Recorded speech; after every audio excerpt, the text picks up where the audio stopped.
Donc avant de reprendre, je veux juste partager que pendant la pause, là, j'ai eu la visite de Vénérable Charles qui est venu me voir. On a parlé un petit peu et il m'a dit que ce sur quoi on allait travailler ce week-end, c'était vraiment essentiel, essentiel, essentiel, essentiel. Et que la méditation sur la souffrance, en fait, était comment il m'a dit, est l'étincelle qui va mettre le feu au brasier.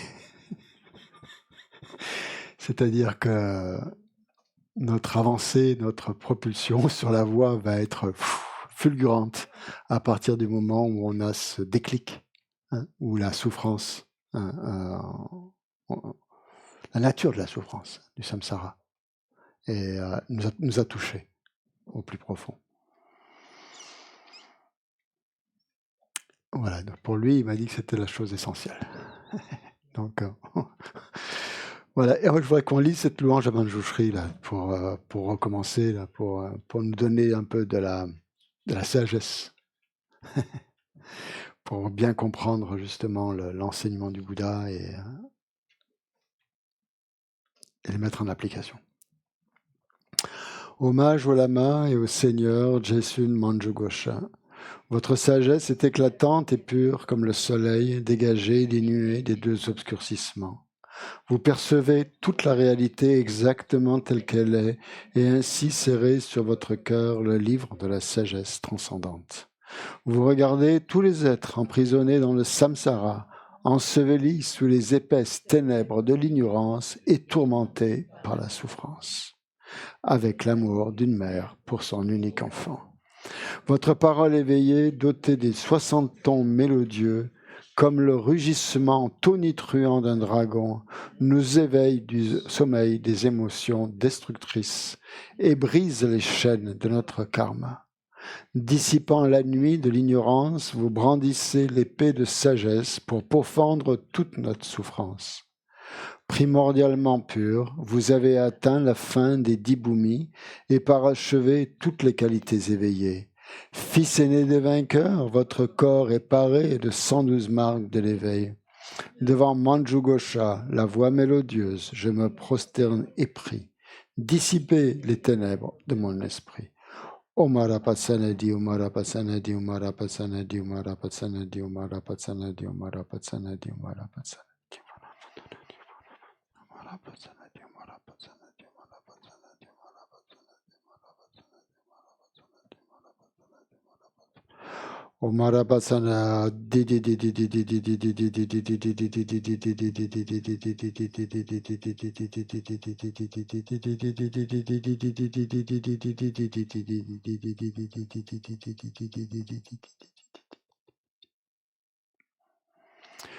Avec toute votre bonté, votre amour, que la lumière éclatante de votre sagesse dissipe la nuit de mon ignorance une fois pour toutes. Je vous en prie, donnez-nous l'intelligence et les capacités pour comprendre les Écritures, les paroles du Bouddha et les œuvres des maîtres. Parlant des œuvres des maîtres, il faut que je vous recommande les livres donc, qui vont vous aider pour cette réflexion et méditation sur les souffrances du samsara. Donc il y a le petit fascicule habituel qui vient de sortir, qui s'appelle Samsara et Nirvana, les éditions Mahayana, hein, toujours pareil. Okay.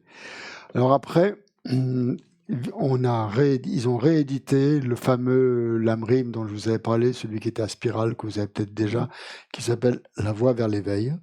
Dans le bouddhisme tibétain, ça vient donc juste de sortir là. C'est l'ancien Lamrim qui a été, dont on a revu la traduction, donc c'est la même. C'est très pour découverte du bouddhisme, c'est très très bien. Il y a tout l'essentiel des méditations, des point par point du Lamrim d'une manière plus peut-être simplifiée. Mais pour méditer, quand on médite, ça donne vraiment les points essentiels. Et c'est un bon compromis, je dirais, entre l'étude et la méditation. Sinon, si vous voulez rentrer plus en profondeur dans le sujet, ben vous avez le livre de Geshe Sopa qui s'appelle Les étapes de la voie vers l'éveil, donc qui est un commentaire du grand traité de la Tsongkhapa. Il y a plusieurs volumes, ça c'est le volume 2. Le volume 2 est consacré au karma et à la souffrance. Voilà. Voilà. Karma et méditation sur la souffrance. Parce qu'en fait, pourquoi voilà, donc c'est pour vous aider pendant les 3 mois là, à venir.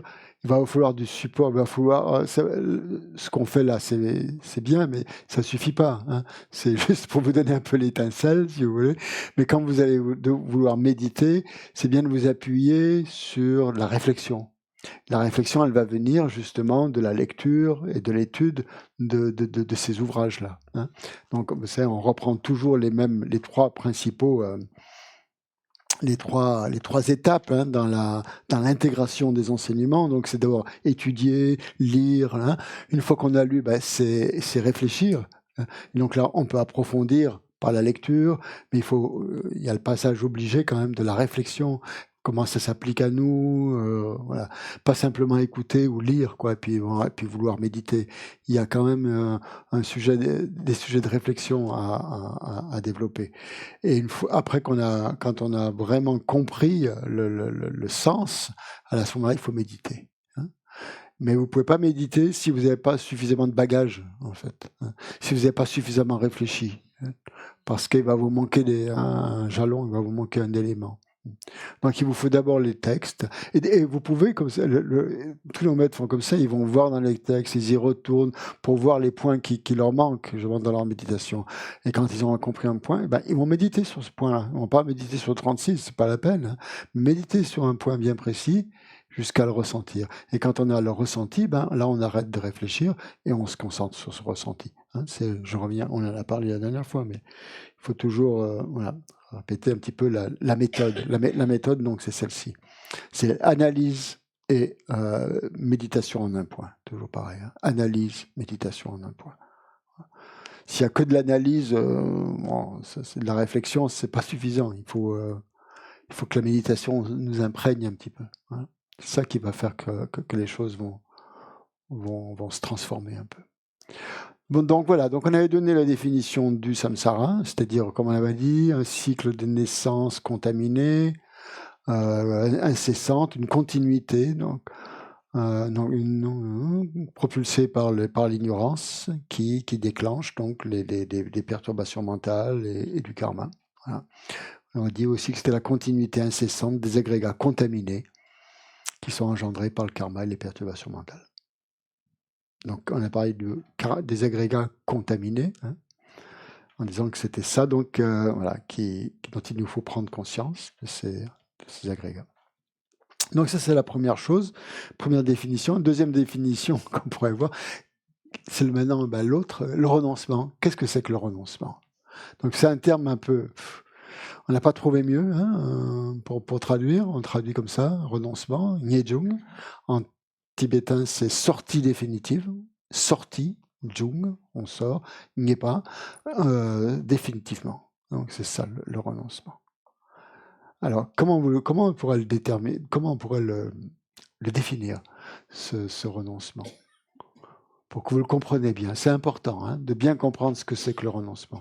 Sinon, on peut croire que le renoncement, c'est comme tu disais tout à l'heure, de tout abandonner, de renoncer à son travail, renoncer à ses familles, renoncer à ses loisirs, renoncer renoncer à tout. Mais c'est pas ça. Hein. Vous allez renoncer à tout. C'est pas parce que vous allez renoncer à tout que vous aurez le renoncement. Hein. Pas forcément. Hein. Il y a des gens qui sont très pauvres et qui sont très attachés à une toute petite possession, à une toute petite chose qu'ils possèdent. Hein. On disait même il y avait des moines qui n'avaient rien, mais ils étaient très attachés à leur robe de moine ou à leur bol avec lequel ils buvaient leur thé. Oui, et inversement, il y a des gens très riches qui ne sont pas du tout attachés à leur richesse. C'est un état d'esprit, le renoncement. Hein. C'est pas un état de fait comme ça, de se débarrasser de tout. Hein. C'est pas. Parce que vous pouvez passer complètement à côté de la chose et vous amener encore plus de souffrance, finalement, au lieu de vous libérer de la souffrance. Vous en amenez encore plus. Est-ce que c'est être équanime, arriver à être équanime Pourquoi être équanime? Pourquoi? dans les attachements, l'aversion, l'ignorance? Ah d'accord, au niveau des perturbations mentales, hein, tu veux dire, ouais.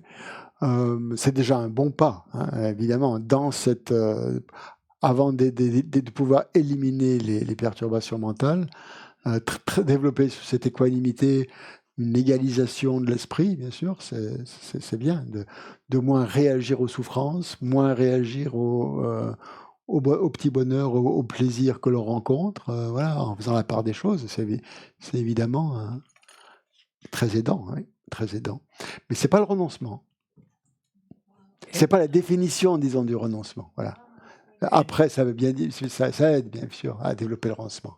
Être détaché? Pardon, Sylvie, tu disais quelque chose? Prendre soin de soi, c'est très important. Je dirais que ça rentre là-dedans. Ça fait partie de l'autocompassion. Hein, c'est déjà pas mal, prendre soin de soi. Mais après, faut pas. Tout dépend comment on prend soin de soi. On a tendance peut-être à trop prendre soin de soi aussi. Je ne sais pas. Tout dépend. Si on prend pas assez de soin de soi, c'est sûr qu'il va falloir prendre un peu plus soin de soi. Hein, mais si on a tendance à trop prendre soin de soi, là, il faudra peut-être diminuer cette tendance. Bernard? C'est être détaché, enfin ne pas s'attacher aux biens matériels, aux émotions. Donc il y a une notion de détachement, ouais, de détachement par rapport à ses émotions, de détachement par rapport à peut-être ses biens, c'est ça, ouais. C'est une aversion forte à la souffrance. Une aversion de la souffrance. Enfin, pas mal. Une aversion pour de la souffrance. Ouais. Après, ça va dépendre du mot aversion, comment tu le sens, comment ça se passe. Ouais. Un rejet fort. Un rejet de la souffrance. Ouais. Et de la souffrance, aussi, ça veut dire aussi comment tu comprends la souffrance, etc. Mais bon, ça affine, c'est bien, c'est bien, c'est bien.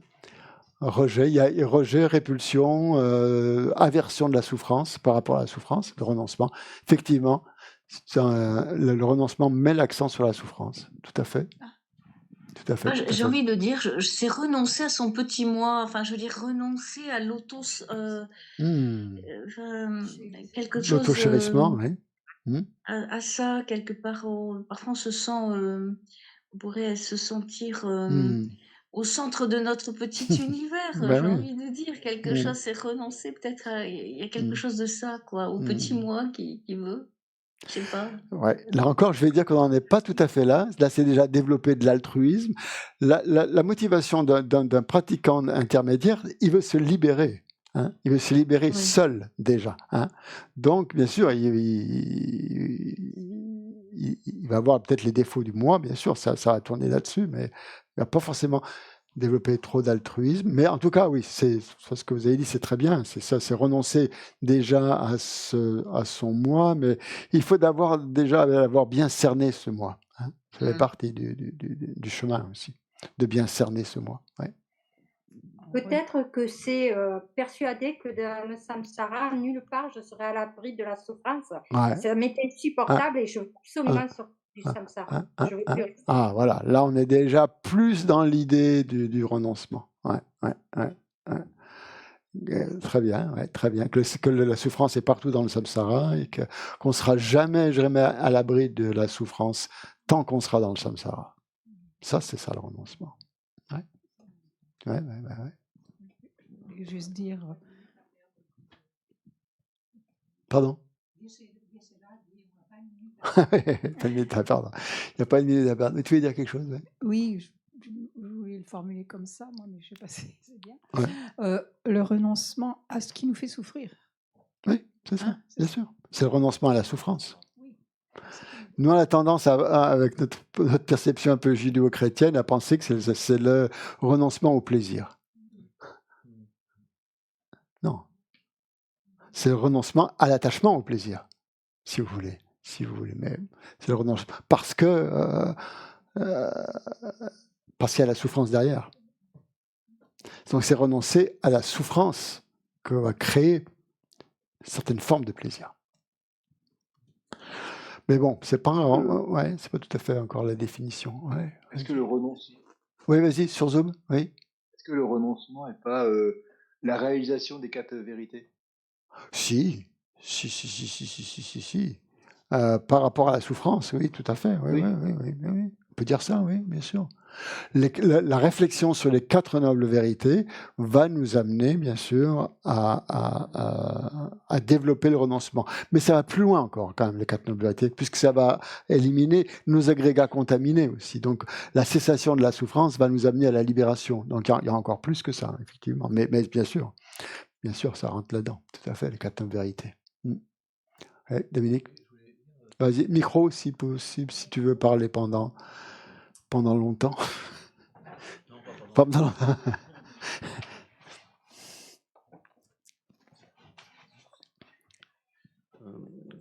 Est-ce que le renoncement, il y a un état de clarté de la situation? Ah oui. Il y a un état de clarté, oui, tout à fait. Et je décide de dire, devant cet état de clarté, je prends une décision. Très bien. Décision personnelle. Claire, décision personnelle claire de vouloir se libérer de la souffrance. Une détermination claire. Très bien. Une détermination claire. Claire ici dans le sens qu'elle va devenir de plus en plus claire. Tu vois, au début, elle l'est plus ou moins. Et au fur et à mesure que tu vas cultiver ça, ça va devenir de plus en plus clair jusqu'à ce que ça devienne naturel. C'est-à-dire non artificiel. Au début, le renoncement, il faut le créer. Il faut dire, non, il y a toute une réflexion, on n'est pas encore dedans. Mais avec l'habitude, ça devient non artificiel. Et là, c'est vraiment très clair. C'est vraiment clair à ce moment-là. On voit qu'il y a une foi qui se produit aussi. Une foi pour cela. Une foi, c'est-à-dire une croyance. Non, une détermination, je veux dire. Une détermination, oui, c'est. Une force, ça donne une force intérieure. Ça, une grosse force intérieure. Je cherche dans les 3 principaux aspects de la voix, page 141, mais je peux juste vous le dire. Lama Tsongkhapa, justement, il dit pourquoi comment est-ce qu'on sait qu'on a la mesure de la réalisation du renoncement. Pardon. Il dit pourquoi cultiver le renoncement? Il dit sans une intention totale, c'est-à-dire une détermination, sans une détermination de s'affranchir définitivement du samsara, il est impossible d'éliminer l'attachement. L'attachement, en quête de résultats dans l'océan du samsara. C'est-à-dire notre attachement à vouloir que les choses soient comme ci, qu'elles ne soient pas comme ça, que ça soit comme on le veut, qu'on obtienne ceci, qu'en faisant cela, on ait tel résultat. Voilà, tout cet attachement finalement au samsara en fait, au fonctionnement du samsara, pour obtenir des résultats favorables dans le samsara, c'est voué à l'échec. D'après Tsongkhapa. Donc, sans une intention totale de s'affranchir définitivement du samsara, il est impossible d'éliminer l'attachement qui désire obtenir des résultats dans l'océan du samsara, c'est-à-dire de bonheur, qui cherche le bonheur dans le samsara. C'est comme vous avez dit tout à l'heure. De plus, et ça on le verra plus loin quand on étudiera les 12 liens, la soif, c'est-à-dire l'attachement, l'appétence, le désir du bonheur samsarique enchaîne continuellement les êtres incarnés, c'est-à-dire contaminés, comme nous. Donc la soif, le désir d'obtenir des bonheurs de l'existence cyclique enchaîne continuellement les êtres incarnés. Aussi, en tout premier lieu, cultiver le renoncement. Tout premier lieu. C'est le premier des 3 principaux aspects de la voie. Parce que sans ça, il n'y a rien. Alors, comment est-ce qu'on sait qu'on a... donc, voilà. Alors, il dit comment cultiver le renoncement. Page 142. Les libertés et les richesses, alors la méditer sur les précieuses renaissances humaines, les libertés et les richesses de cette existence humaine sont difficiles à trouver et la vie s'écoule, l'impermanence. Le temps ne peut attendre, la mort arrive. Par la familiarisation avec ces pensées, l'attrait pour les apparences de cette vie va se dissiper. Vous allez être moins attiré par toutes les apparences de cette vie parce que vous allez les perdre au moment de la mort. Si vous avez vraiment une bonne réflexion là-dessus, vous allez voir que tout ça, ça ne sert à rien. Au moment de la mort, il va falloir s'en débarrasser. Ensuite, on continue. Par une réflexion maintes fois renouvelée. Il dit bien, réflexion. Hein. Réflexion maintes fois renouvelée. C'est-à-dire, on y pense sans cesse. On revient sans cesse là-dessus. Hein. Sur l'infaillibilité des actions et des effets, sur le karma. C'est à cause du karma qu'on est dans cette situation de souffrance, hein, qui nous crée constamment des actions négatives. Donc, que telles actions amènent tels effets. Donc, l'infaillibilité des actions et de leurs effets et la contemplation continue, hein, des malheurs, c'est-à-dire des souffrances, de l'existence cyclique. C'est-à-dire que tout le samsara est souffrance. Et là, il va falloir regarder quelles sont les souffrances du samsara. Qu'est-ce que c'est? Donc, heureusement, elles ont été catégorisées. Parce qu'on dit le samsara est un océan de souffrance. Quand on dit ce terme océan de souffrance, ça veut vraiment dire ce que ça veut dire. Ça veut dire sans arrêt. C'est infini, un océan. Hein, il y a toujours une souffrance qui apparaît, et une autre, et une autre, et une autre, et une autre. C'est comme des vagues, on est toujours bombardé de souffrance. Ça ne s'arrête pas, comme les vagues du samsara. On est constamment agressé, on pourrait dire, par des vagues ou par des souffrances. Donc la contemplation continue des malheurs de l'existence cyclique, plus on le contemple, plus on contemple ces souffrances, plus l'attrait pour les apparences des vies futures se dissipe. Donc non seulement on n'est plus attaché au bonheur de cette vie, mais même vouloir le bonheur des vies futures, on n'en a pas envie. Pourquoi on n'en a pas envie? Parce qu'elle va recommencer. Il va falloir naître. Si on naît, il va falloir mourir. Et si on renaît dans le samsara, il va y avoir la souffrance de ceci, il va y avoir la souffrance de cela, il va y avoir encore plein de choses. Donc on fait naître le renoncement, qui est ce désir, cette détermination à vouloir sortir du samsara. C'est ça le renoncement. Hein. C'est la détermination non artificielle, hein, spontanée, naturelle presque, à atteindre la libération, hein, pour ne plus renaître dans ce bourbier, hein, dans cet océan, dans le samsara, avec des agrégats contaminés. Attention, c'est ça qui est important. Ne plus renaître avec des agrégats contaminés. Si vous êtes un bodhisattva, que vous avez atteint la libération, que vous décidez de venir dans le samsara pour aider les autres, vous n'avez plus des agrégats contaminés. Vous avez atteint la libération, vous êtes sur la voie de la vision, vous n'avez plus d'agrégats contaminés. Vous pouvez revenir dans le samsara, vous ne souffrirez pas. Et vous allez aider les autres. Et là, vous allez revenir, si c'est ça votre détermination, votre volonté. La volonté d'un bodhisattva, c'est ça. Mais il n'y a aucune souffrance par rapport à ça. Comme nos maîtres, hein, qui sont libérés du samsara. Ils reviennent dans le samsara pour nous. Ils peuvent nous manifester certaines formes de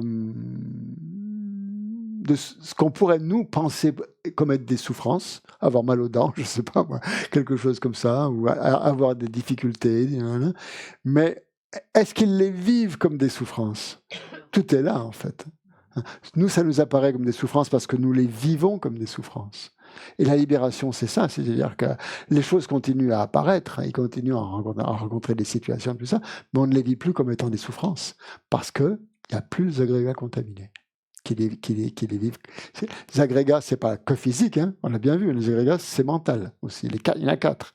On ne les perçoit plus comme des souffrances, hein, on ne les ressent plus comme des souffrances, on ne les interprète plus comme des souffrances. Tout ça, c'est fini. Hein. Il n'y a plus la conscience, une conscience primaire qui voit ça comme des souffrances. Et donc là, on est libéré. Hein. Donc l'attrait pour les apparences, ben oui, il n'y a plus d'attrait pour les apparences, pour les vies futures. Voilà. Donc la Matsongkhapa continue en disant quelle est la mesure de la réalisation du renoncement? Comment est-ce qu'on voit qu'on a réalisé le renoncement?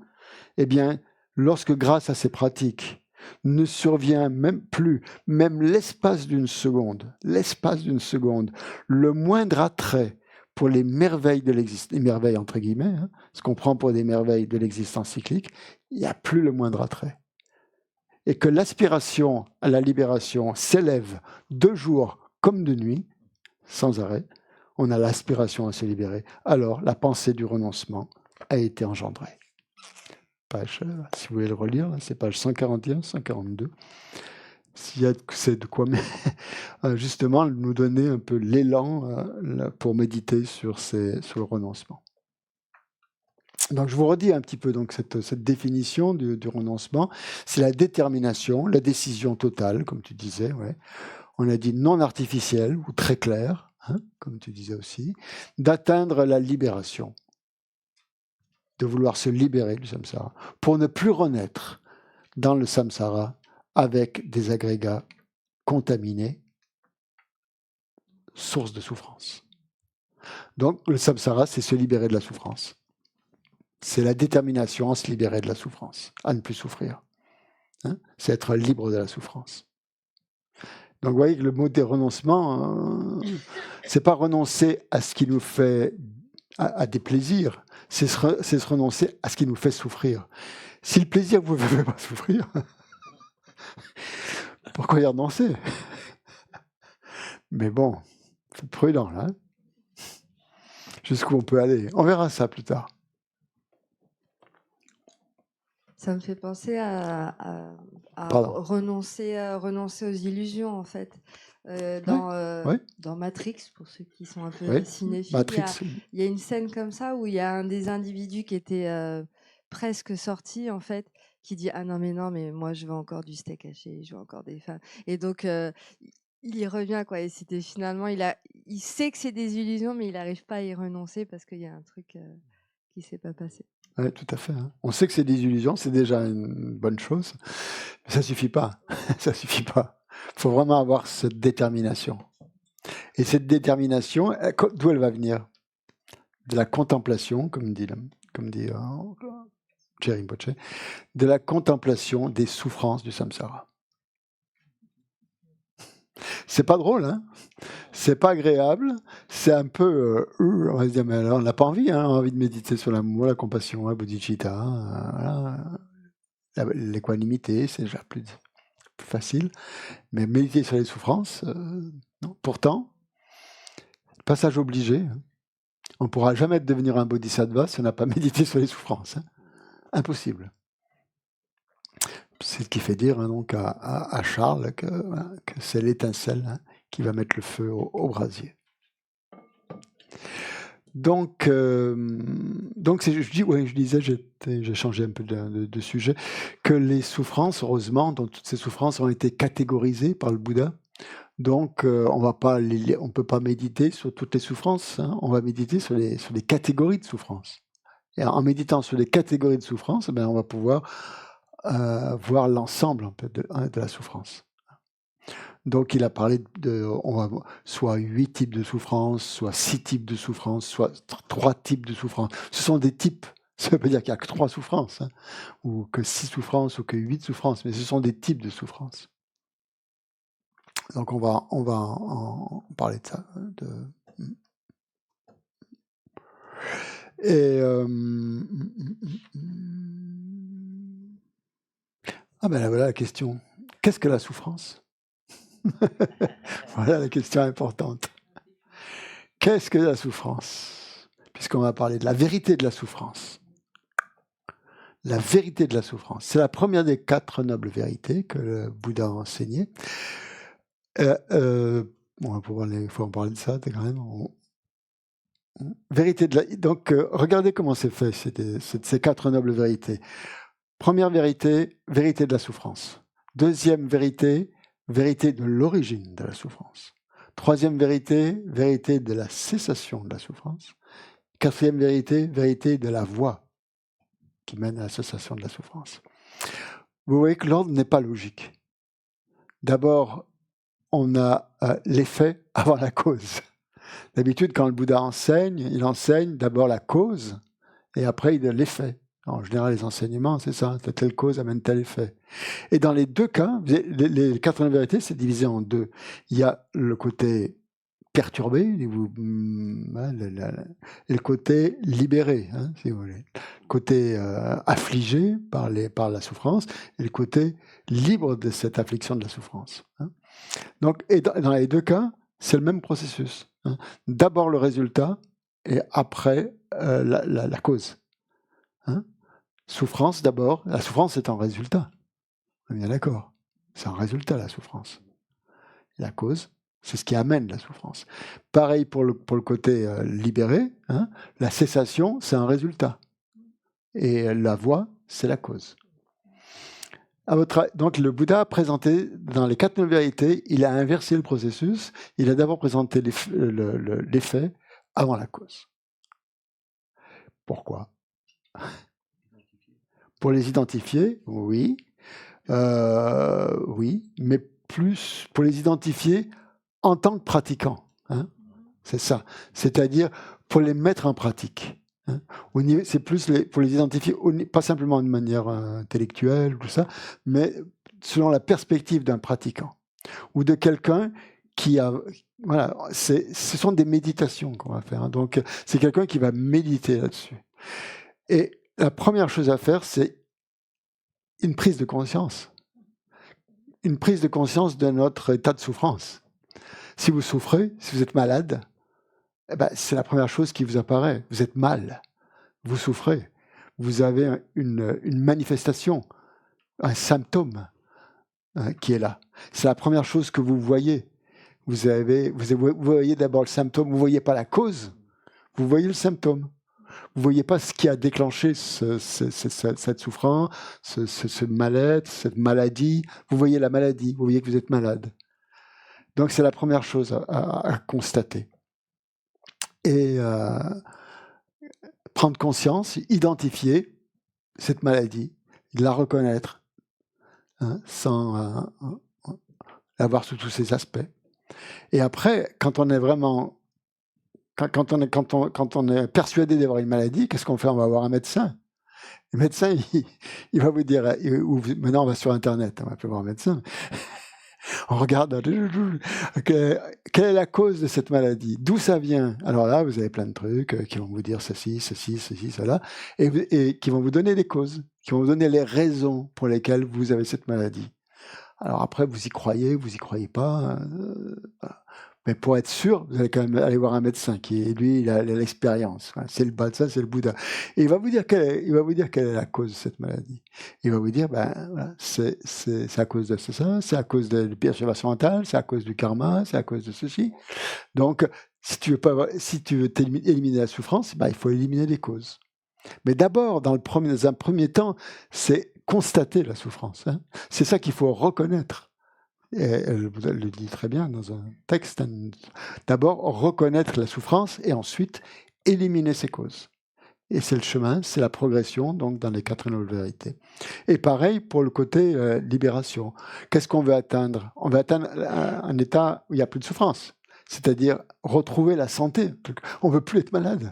On veut retrouver la santé. Quelqu'un qui est malade, il veut se débarrasser de sa maladie pour retrouver la santé. Et pour retrouver la santé, il va faire ce que lui dit le médecin.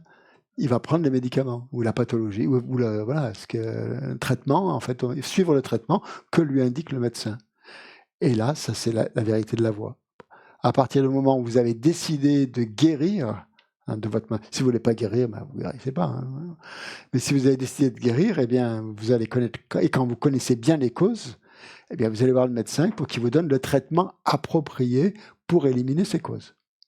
Et là, il va vous enseigner la vérité de la voie, hein, qui va amener à la cessation. Mais il faut avoir cette volonté de vouloir guérir, de vouloir, autrement dire, sortir du samsara, de vouloir se soigner, de vouloir sortir de ses souffrances. Mais il faut les avoir reconnus au préalable. Sans les avoir reconnus, nous on pense qu'on n'a pas trop de souffrance. Oui, le samsara, c'est bien, c'est ok, mais on s'en tire bien. On a une belle maison, une belle voiture, des enfants, une famille, tout ça.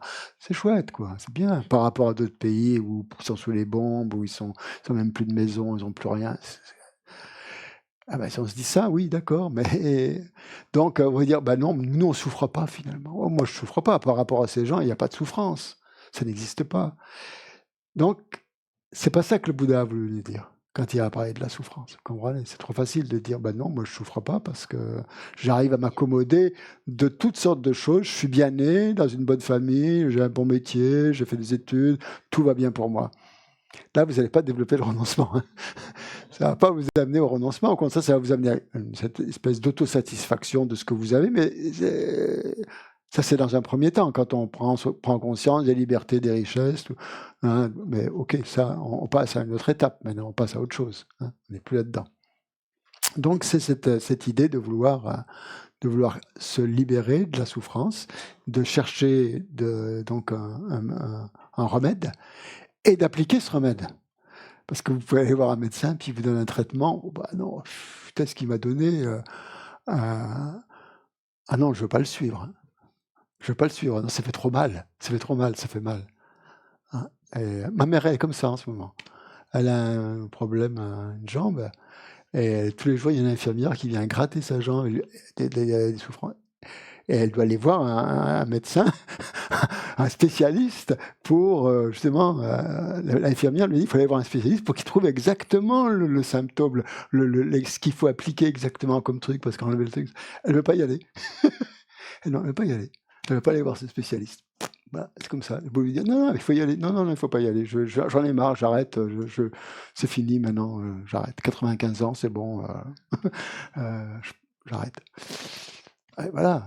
Est-ce qu'on est parfois, nous, un peu comme ça, quoi. On est conscient de notre maladie, on est conscient qu'on peut l'éliminer, on est conscient, voilà. On a un médecin qui nous donne le traitement. Mais non, le traitement, on ne veut pas l'appliquer, finalement. C'est pas ça, parce qu'on pense que ce traitement-là, il vaut mieux que l'autre. Donc, on continue, parce que ça nous apporte un certain soulagement, ça nous apporte... Voilà. Et on n'applique pas le conseil du Bouddha, donc voilà. Comme dit un maître, on laisse les médicaments dans la table de nuit, dans le tiroir de la table de nuit. C'est un Geshe Teksho qui disait ça. Mais on ne guérit pas en laissant le médicament dans la table de nuit ou en lisant juste l'ordonnance. Si vous lisez l'ordonnance, vous n'allez pas guérir. Et parfois, on fait ça, nous. On lit ce texte, tout ça, voilà, comme les ordonnances. L'humiliation, c'est super, c'est vachement intéressant. C'est la brime, c'est bien. Qu'est-ce qu'il y a ensuite à pas guérir. Hein, ça, c'est lire l'ordonnance ou lire la posologie d'un médicament. Il y a tout ça, c'est intéressant. Il y a de ça un peu. Mais finalement, au bout du compte, il n'y a rien qui se passe. Il y a rien. Et malheureusement, on est quand même un petit peu comme ça. Cette attitude de vouloir connaître plein de choses, mais de ne pas les voir les appliquer. Donc, il faut passer outre cet écueil-là. Pour pouvoir justement essayer de mettre en application l'enseignement du Bouddha et guérir de cette maladie. Voilà. Donc la souffrance, encore un peu, qu'est-ce que c'est que la souffrance? Voilà, c'est ça, pour ça que je vous disais tout ça. Donc il a parlé des 4 nobles vérités, en parlant de la vérité de la souffrance, de l'origine de la souffrance, la cessation. Mais qu'est-ce que c'est que la souffrance? Est-ce que c'est la souffrance physique et la souffrance mentale? Ça en fait partie, évidemment. Mais il n'y a pas besoin d'aller voir le Bouddha pour qu'il nous dise qu'on a des souffrances physiques et mentales. Il suffit de regarder. Hein. Merci, c'est gentil de nous dire ça, mais ça ne va pas bien loin.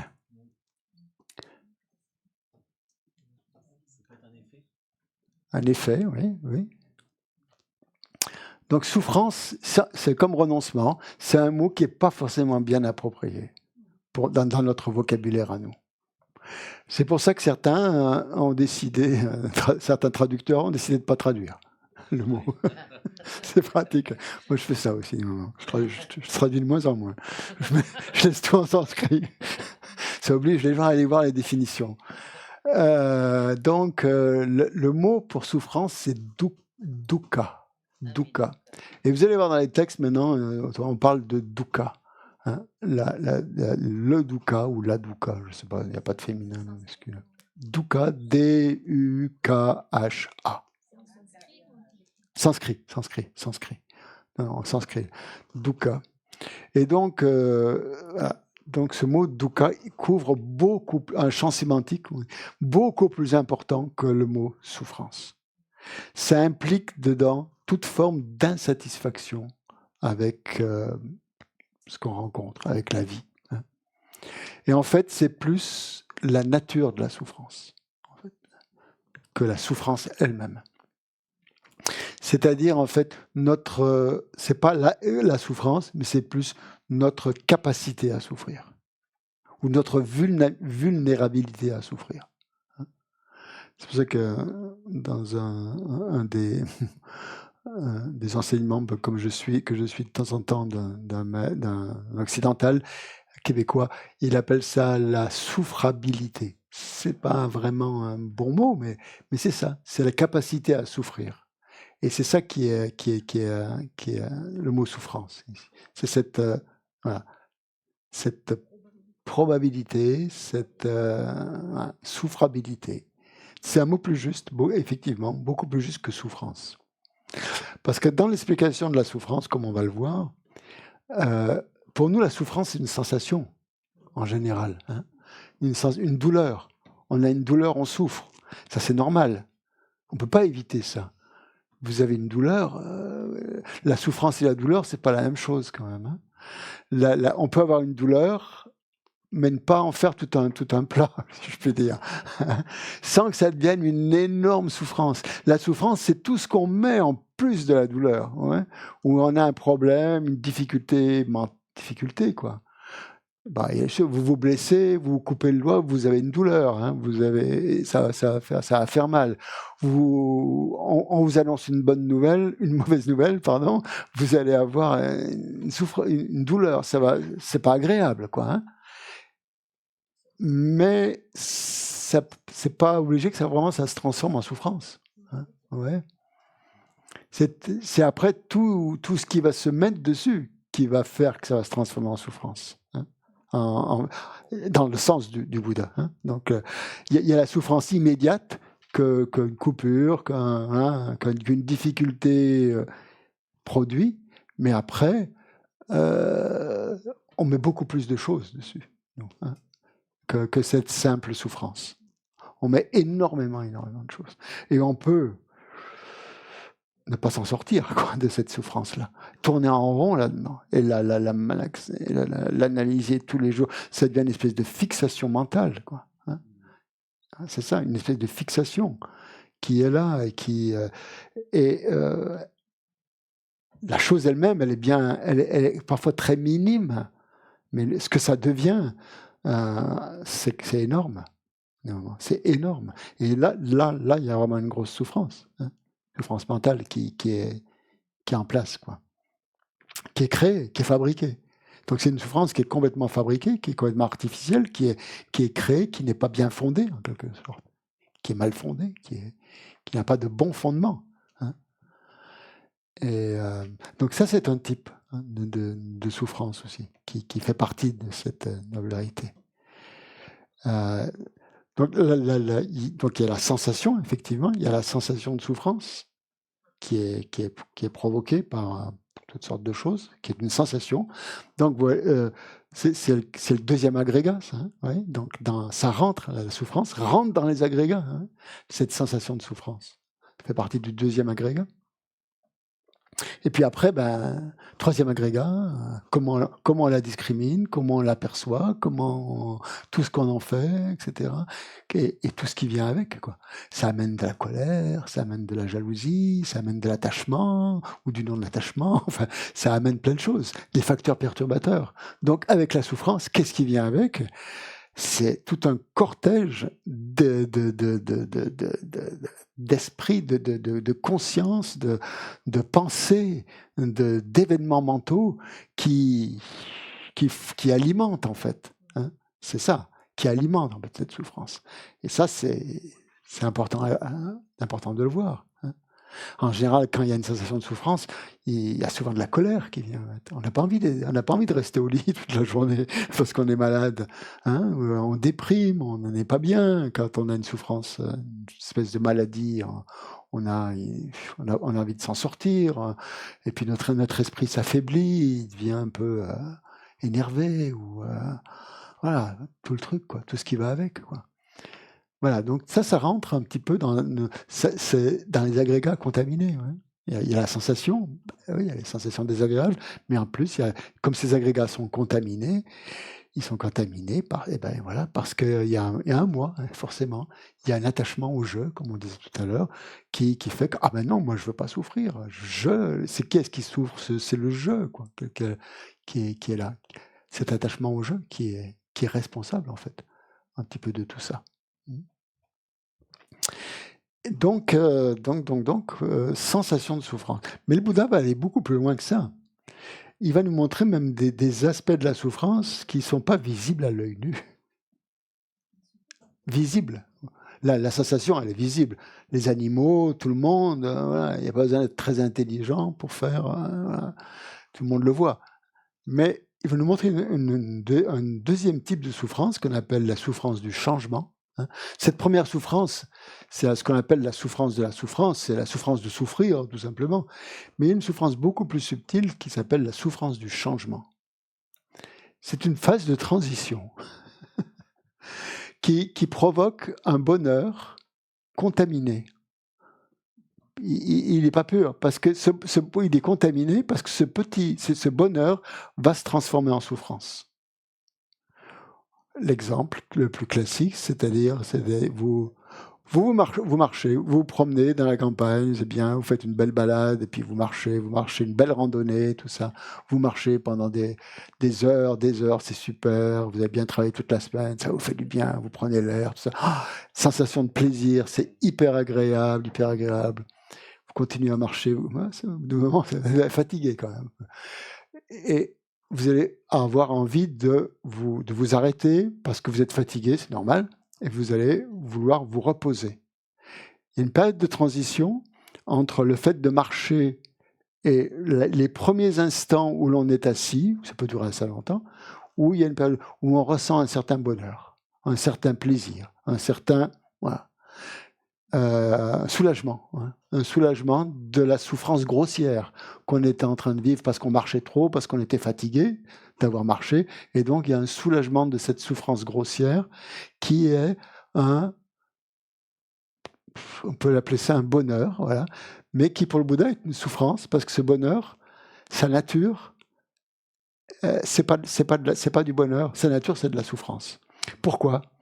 Eh bien parce que si cet instant, cette courte transition, elle se prolonge trop longtemps, vous n'allez pas pouvoir rester assis longtemps. Au bout d'un moment, vous allez perdre vos sensations, il va y avoir des fourmis dans les jambes, ou vous allez avoir froid, ou vous allez être avoir mal au dos, mal aux fesses. Et d'un coup, vous allez avoir cette transition où il y avait un bonheur, un plaisir, un soulagement, si elle dure, cette sensation, elle va se transformer en souffrance. Et c'est ça que le Bouddha appelle la souffrance du changement. C'est-à-dire un état qui n'est pas un véritable bonheur, parce que sa nature est souffrance. Et ça, on peut l'appliquer à tout. À n'importe quelle chose qui part d'une, qui part d'une sensation grossière liée aux consciences sensorielles. Le fait de marcher, c'est les consciences sensorielles. On marche, c'est les jambes, tout ça. C'est assez grossier quand même. Hein. Et puis, voilà, on s'arrête, c'est le corps, c'est la forme. Et là, vous voyez, la forme aussi, elle fait partie du truc. C'est pareil pour n'importe quel plaisir, disons, grossier, sensoriel, ne peut jamais être un véritable bonheur. Le fait de manger, par exemple, qui est agréable quand même, ça nous maintient en vie, la nourriture en France, hein, c'est hyper important, tout ça, les repas, tout ça, c'est très très bien, c'est très bon. On est content de manger, on savoure, voilà. C'est un plaisir sensoriel à plein de niveaux. Et souvent, si vous mangez trop, voilà, vous allez tomber malade. Donc la nourriture en elle-même, le fait de manger, va être aussi cause de souffrance. Hein. Inversement, si vous avez faim, le fait de manger va vous apporter un soulagement. Vous n'aurez plus faim, vous n'aurez plus soif, mais si vous n'arrêtez pas de boire ou si vous n'arrêtez pas de manger, eh ben, la phase de transition va complètement disparaître parce que cette phase de transition, c'est de la souffrance déguisée, en quelque sorte. Donc ça, c'est déjà plus difficile à reconnaître parce que c'est quelque chose avec les bouddhistes qui reconnaissent ça, qui pensent que, ces moments de plaisir, en fait, c'est de la souffrance déguisée. Parce que c'est pas véritablement un bonheur, parce que c'est... Et ça, c'est du fait d'avoir des agrégats contaminés. La troisième souffrance que le Bouddha on parle, celle-ci, elle est complètement impossible à voir pour nous. Impossible. Faut être un Arya Bodhisattva, c'est-à-dire quelqu'un qui a réalisé la vacuité directement et qui la voit. Mais pour un être ordinaire comme nous, pour un Semchen, on ne la voit pas. C'est la souffrance qu'on appelle des agrégats contaminés, de la souffrance omniprésente du samsara, du fait d'avoir pris des agrégats contaminés par l'ignorance, qui ont créé des perturbations mentales, qui ont créé du karma. Donc du fait d'avoir pris ces agrégats contaminés, la souffrance est obligatoire. Et c'est ça le troisième, elle est omniprésente. On appelle la souffrance omniprésente des agrégats contaminés. On dit aussi, c'est une souffrance qui englobe tout, omniprésente. Elle englobe tous les phénomènes composés. Nous sommes des phénomènes composés dans le samsara. Tout ce qui fait partie donc, du samsara.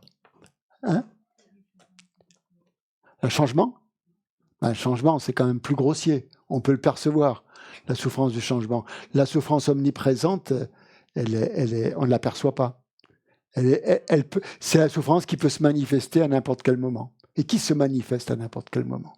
C'est-à-dire que dans le samsara, tout est souffrance. Que tout ce dont on fait l'expérience. C'est pour ça que cet enseignement, il est difficile à digérer, si je peux me permettre. C'est parce que, quand même, il va fort, le Bouddha, quand même, de nous dire que nous, bien sûr, on a des instants de plaisir, on a des instants de bonheur, mais que ces instants de bonheur, ils sont contaminés. C'est ça que ça veut dire, la souffrance des agrégats contaminés. Ça veut dire que c'est jamais du bonheur pur. Qu'est-ce que ça veut dire un bonheur pur ? Ça veut dire un bonheur qui soit vraiment de la nature du bonheur, c'est-à-dire qui ne cesse pas, qui dure tout le temps. Et ça, on ne peut l'avoir que lorsque on n'a plus les agrégats contaminés. Et qu'est-ce qui va permettre d'avoir ce bonheur pur ? Et voilà, on arrête là. C'est la libération du samsara.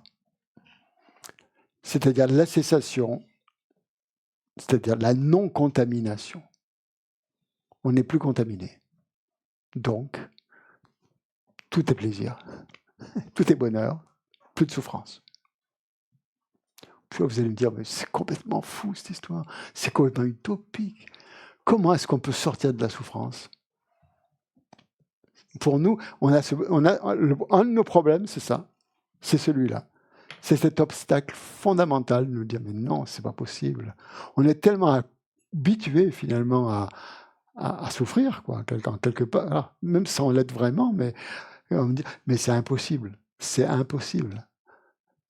Tout le monde a des souffrances. Pourquoi est-ce qu'on n'aurait pas de souffrances ? Ça fait partie de notre nature humaine d'avoir des souffrances. Vous avez dit non, pas du tout. Et sans même parler de ceux qui atteignent l'éveil, il y a des tas d'êtres, de maîtres, de pratiquants qui atteignent la libération. Il ne faut pas aller chercher bien loin pour ça. Des maîtres qui atteignent la libération, dans les nombreux moines tibétains, des milliers de moines tibétains, il y en a beaucoup qui ont atteint la libération. Peut-être pas que des moines, d'ailleurs, j'espère. D'accord. Peut-être même dans d'autres traditions aussi, d'autres traditions que le bouddhisme, qui atteignent la libération. C'est pas réservé aux seuls bouddhistes. Après, donc la voie est peut-être différente. Je sais pas, je connais pas suffisamment, mais se libérer de la souffrance, donc, c'est quelque chose qui est possible. C'est pas cette atteinte du nirvana, c'est pas quelque chose d'impossible. Et on verra pourquoi c'est possible. Ça va être très important aussi de voir pourquoi pourquoi la libération est possible. Pourquoi ça ? Si on est persuadé de ça, on a fait un grand pas. Si on est persuadé que c'est impossible, non. On ne va même pas méditer sur les souffrances. Hein. Je ne sais pas ce qu'on va faire, mais bon. On ne méditera pas, en tout cas, là-dessus. On va se dire, c'est même pas possible, donc je ne fais rien. Donc il va falloir déjà être convaincu que la libération est possible. Deuxième chose, est-ce que moi, mon petit moi, est-ce que je peux l'atteindre, cette libération? Est-ce que j'ai les compétences? Est-ce que j'ai, je ne sais pas, le caractère, hein, les dispositions, les facteurs? Il y aura deux choses à se persuader. Que la libération est possible et que je suis capable de l'obtenir. Il va falloir y travailler là-dessus. Personne d'autre, personne ne peut vous le donner, ça. Ni moi, ni personne. C'est à chacun d'arriver à cette conclusion. Et pour ça, vous avez beaucoup de livres là-dessus à lire qui prouvent ça. Des énormes bouquins. Tout ça. Voilà. Lire et méditer. Lire, réfléchir, méditer. Lire, réfléchir, méditer. Ok. Bon, on va prendre on arrête là. On va aller manger en réfléchissant à la souffrance du changement. Mais si, vous pouvez manger, mais avec conscience. On va prendre les dédicaces. Page 16 dans le livret doré. Dans le livret de l'Institut, pardon. Le livret blanc. Le livret des compilations de l'Institut. Waouh! Donc, les efforts qu'on vient de faire là pour essayer de comprendre, de méditer, de réfléchir, de poser des questions et tout ça, on va les dédier donc pour atteindre l'éveil.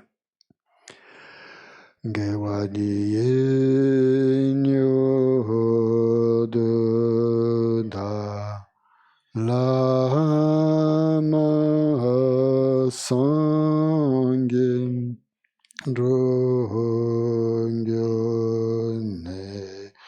Drowa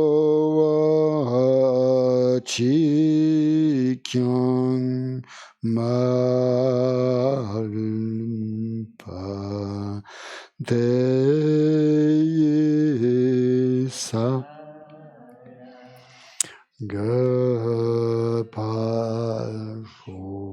que tous ceux qui sont malades recouvrent rapidement la santé, que toutes les maladies de ce monde disparaissent à jamais, que dans aucune contrée, de par ce vaste monde, n'advienne épidémie, famine ou conflit, que les êtres vivent dans la vertu et le bonheur grâce à la richesse du Dharma, et que croissent l'abondance, la prospérité et l'excellence.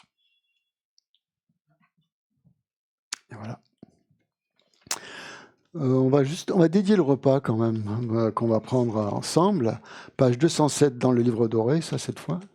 Juste la première strophe, la prière qu'on adresse, donc une prière d'offrande qu'on adresse au Bouddha pour bénir la nourriture. Page 207. Oma hong oma hong oma ho Lama Sangye Lama Chudeshin Lama Ngendunte Kenge Jepo Lama The Lama Nam La Chuparvu.